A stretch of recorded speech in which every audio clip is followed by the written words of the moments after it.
नमस्कार दोस्तों, स्वागत है आप सभी साथियों का एक स्मार्ट स्टडी यूट्यूब चैनल पर। साथियों, आज 16 मई 2023 और आज एसएससी एमटीएस हवलदार का पेपर है और पहले शिफ्ट में पेपर आपका हो चुका है। और आज के पहले शिफ्ट में जो क्वेश्चन पूछे गए हैं उन क्वेश्चनों को देखेंगे आंसर के साथ। तो जो साथी लोग आज पहले शिफ्ट में पेपर देकर आए हैं वो मिला लीजिए कि आपका जो आंसर आप करके आए हैं सेंटर में वो सही है या गलत है। और साथियों, सबसे ज़रूरी जिनका पेपर अभी आने वाले दिनों में है, जिनका पेपर अभी बाकी है, वो तो ज़रूर देखिए, क्योंकि साथियों हर शिफ्ट में 4 से 5 क्वेश्चन रिपीट हो रहे हैं। तो चलिए शुरू करते हैं। वीडियो को लाइक कर दीजिएगा, अपने सभी दोस्तों के साथ वीडियो को जरूर शेयर करना और नए साथी जितने भी हैं चैनल को सब्सक्राइब करके बेल आइकन को ऑन कर लीजिएगा।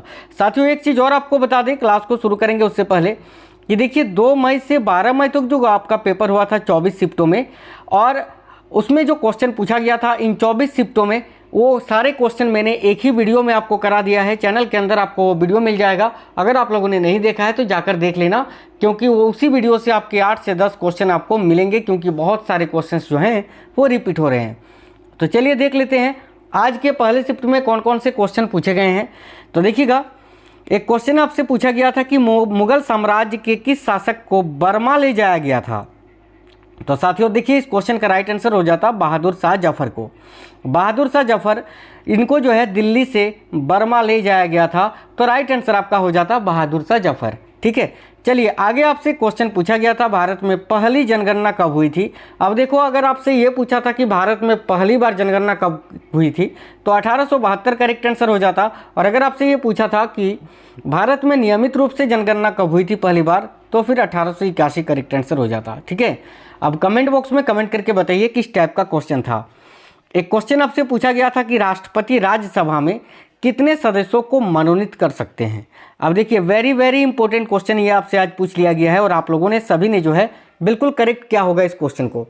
इसका राइट आंसर हो जाता साथियों 12 सदस्यों को। ठीक है, क्योंकि राष्ट्रपति जो होते हैं राज्यसभा में 12 सदस्यों को मनोनीत कर सकते हैं। चलिए, आपसे एक क्वेश्चन ये पूछा गया था कि भारतीय संविधान में एकल नागरिकता का सिद्धांत किस देश से लिया गया है। तो साथियों, ये क्वेश्चन कल मैंने आपको पढ़ाया है और देखो आज आ गया। कल एनालाइज कर रहे थे ना, उसी टाइम आपको ये क्वेश्चन मैंने आपको बताया था कि साथियों एकल नागरिकता का जो सिद्धांत है वो ब्रिटेन के संविधान से लिया गया है, और देखो आज पूछ लिया। अगर आप लोग एनालिसिस की वीडियो अगर देख रहे हो तो यार मैंने बोला है ना, आपका सारा क्वेश्चन वहीं से बनेगा। इसीलिए 2 मई से 12 मई वाला वो जो वीडियो है 24 शिफ्ट का, उसको आप लोग देख लेना। देखो, करेक्ट आंसर हो जाएगा साथियों ब्रिटेन। ठीक है, क्योंकि एकल नागरिकता का जो सिद्धांत है ये साथियों ब्रिटेन से ही लिया गया है। अगला क्वेश्चन एक पूछा आपसे गया था कि खेलो इंडिया यूथ गेम्स का 5वां संस्करण 2022 में कहां पर आयोजित हुआ था। ये भी क्वेश्चन रिपीटेड क्वेश्चन है, पहले भी पूछा था साथियों और आज फिर से पूछा है। तो देखो, खेलो इंडिया यूथ गेम्स का जो 5वां संस्करण है ये मध्य प्रदेश में आयोजित हुआ था। मध्य प्रदेश के 8 शहरों में मध्य प्रदेश के मुख्यमंत्री शिवराज सिंह चौहान जी ने इसकी उद्घाटन किया था। इसका मैंने आपको ये पढ़ाया था। तो राइट आंसर हो जाता साथियों एमपी। चलिए, आपसे एक क्वेश्चन और पूछा गया था बुक से, द वाइट टाइगर। ठीक है, द वाइट टाइगर पुस्तक के लेखक कौन है। तो अरविंद अडिगा आपका इस क्वेश्चन का करेक्ट आंसर हो जाता। आई होप आप सभी साथियों ने करेक्ट किया होगा। साथियों, एक बार वीडियो को थम्स अप जरूर कर दीजिए आप लोग सभी, क्योंकि साथियों आपके एक लाइक से हमें मोटिवेशन मिलता है। देखिए, क्वेश्चन आपसे इस टाइप से पूछा गया था कि विश्व एथलेटिक्स चैंपियनशिप 2022 ये कहाँ पर आयोजित हुआ था। ठीक है, तो देखिएगा, विश्व एथलेटिक्स चैंपियनशिप 2022 में यह 18वां संस्करण था जो कि यूएसए में आयोजित हुआ था, और पहली बार ये अमेरिका में आयोजित हुआ था साथियों, यूनाइटेड स्टेट्स ऑफ अमेरिका। देखिए, विश्व एथलेटिक्स चैंपियनशिप 15 जुलाई 2022 को यूजिन यानी यूएस में शुरू हुई। यह टूर्नामेंट 24 जुलाई 2022 तक चला। 2022 चैंपियनशिप ये 18वां संस्करण था साथियों, और ये यूएस में पहली बार इसका आयोजन किया गया था। ये भी आपको याद रखना है। ठीक है, अगला क्वेश्चन आपसे पूछा गया है कि पंडित रविशंकर को सन 1999 में भारत रत्न से सम्मानित किया गया था। उनका संबंध किससे है, किस क्षेत्र से है या किस वाद्य यंत्र से है, इस टाइप से आपसे पूछा गया होगा। तो साथियों, पंडित रविशंकर को कौन नहीं जानता है। ठीक है, इनका देहांत 2012 में हो गया था और इनको 1999 में भारत रत्न से सम्मानित किया गया था। महान सितार वादक पंडित रविशंकर। तो इसका राइट आंसर हो जाता साथियों सितार वादक, है ना। चलिए अगला क्वेश्चन आपसे, इस क्वेश्चन का मुझे लैंग्वेज नहीं मिल पाया है, लेकिन आपको आंसर इसी क्वेश्चन में मिल जाएगा और क्वेश्चन भी आपको याद हो जाएगा। देखिए एक क्वेश्चन मुरुगन त्योहार से आपसे पूछा गया था कि किस राज्य में मनाया जाता है। ठीक है, तो देखिएगा साथियों, इस क्वेश्चन के बारे में आपको बता दें। ठीक है, तो ये मुरुगन त्योहार जो है साथियों, अगर राज्य आपसे पूछा था तो फिर तमिलनाडु हो जाता। ठीक है, तमिलनाडु। देखिए थिपुसुम भगवान कार्तिकेय या भगवान मुरुगन के तमिल भक्तों द्वारा मनाया जाने वाला त्यौहार है। यह तमिल महीने थाई में पूर्णिमा तिथि यानी पूर्णिमा के दिन मनाया जाता है। यह 2021 में 28 जनवरी को मनाया गया था। यह अन्य देशों में भी मनाया जाता है, जैसे कि मलेशिया, इंडोनेशिया, श्रीलंका आदि, है ना। चलिए अगला क्वेश्चन आपसे ये पूछा गया था कि त्रिपुरा में मनाया जाने वाला कौन सा त्यौहार पशु बलि और 14 देवताओं की पूजा द्वारा चिन्हित है। बहुत ही इंपॉर्टेंट क्वेश्चन है और आपका राइट आंसर हो जाता साथियों खर्ची पूजा। खर्ची पूजा जो कि त्रिपुरा में मनाया जाता है। ठीक है, यह भारत का एक हिंदू त्यौहार है। जुलाई या अगस्त में अगरतला में प्रदर्शन किया जाता है। इस त्यौहार में त्रिपुरी लोगों के राजवंश देवता बनाने वाले 14 देवताओं, है ना, 14 देवताओं की इसमें पूजा शामिल है। अगला क्वेश्चन आपसे पूछा गया है, इनमें से कौन सा मंदिर है जो कि असम राज्य में स्थित है। ठीक है, और ऑप्शन में आपका कामाख्या मंदिर दिया हुआ था, जो कि बिल्कुल करेक्ट आंसर हो जाता। ठीक है, कामाख्या मंदिर आपके ऑप्शन में था 100%। ठीक है, और यही आपका राइट आंसर हो जाता साथियों। चलिए आगे आपसे क्वेश्चन पूछा गया था, इनमें से कौन सी नदी है जो बंगाल की खाड़ी में नहीं गिरती है। ठीक है, और साथियों ऑप्शन आपके सामने थे कृष्णा, गोदावरी, ताप्ती और शायद यमुना नदी था। ठीक है, तो इस क्वेश्चन का राइट आंसर हो जाता साथियों ताप्ती नदी, क्योंकि ताप्ती नदी जो है ये खंबात की खाड़ी में जाकर गिरती है। खंबात की खाड़ी जो कि अरब सागर में पड़ता है। ठीक है, अरब सागर में, तो ताप्ती नदी तो आपका आंसर नहीं होता साथियों।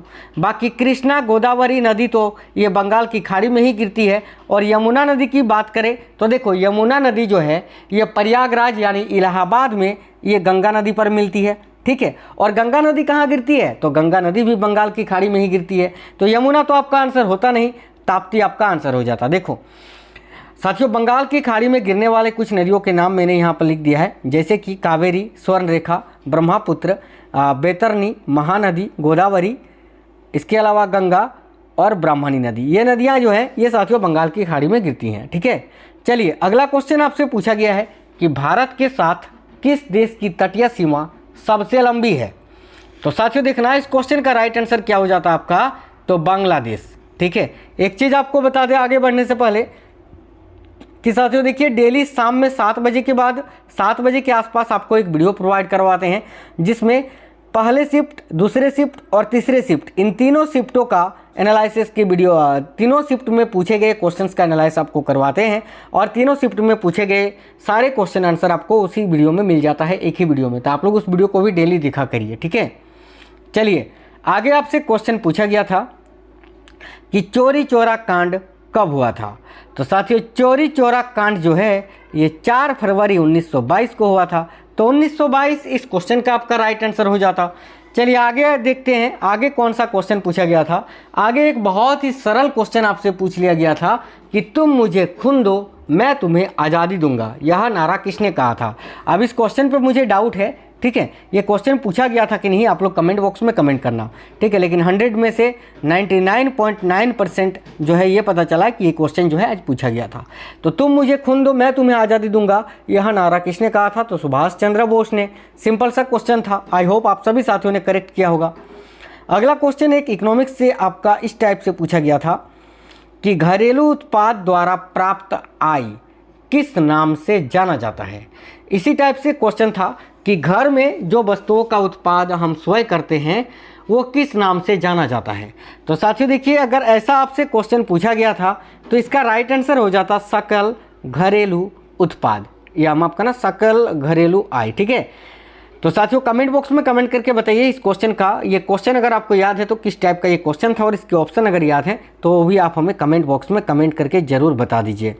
साथियों बात करें अगर सेक्शन बी की, जिसमें आपके जीके जीएस और इंग्लिश के क्वेश्चंस पूछे जा रहे हैं, तो स्टैटिक जीके के 10 से 12 क्वेश्चन आपको केवल स्टैटिक जीके के पूछे जा रहे हैं। ठीक है, बाकी क्वेश्चन जो है वो मिला जुला के हर एक टॉपिक से पूछा जा रहा है। करंट अफेयर्स के क्वेश्चंस की बात करें तो 2 से 3 क्वेश्चन हार्डली पूछा जा रहा है, इससे ज़्यादा नहीं। ठीक है, बाकी हर एक टॉपिक से आपके एक एक क्वेश्चन, दो दो क्वेश्चन आपको देखने को मिल रहे हैं। और इधर साइंस में साथियों कुछ इस टाइप का क्वेश्चन आपसे पूछा गया था कि पौधे ये पुष्प जो है ये किस समूह में रखे गए हैं या किस वर्ग के अंतर्गत आते हैं। ये क्वेश्चन मुझे नहीं मिल पाया है।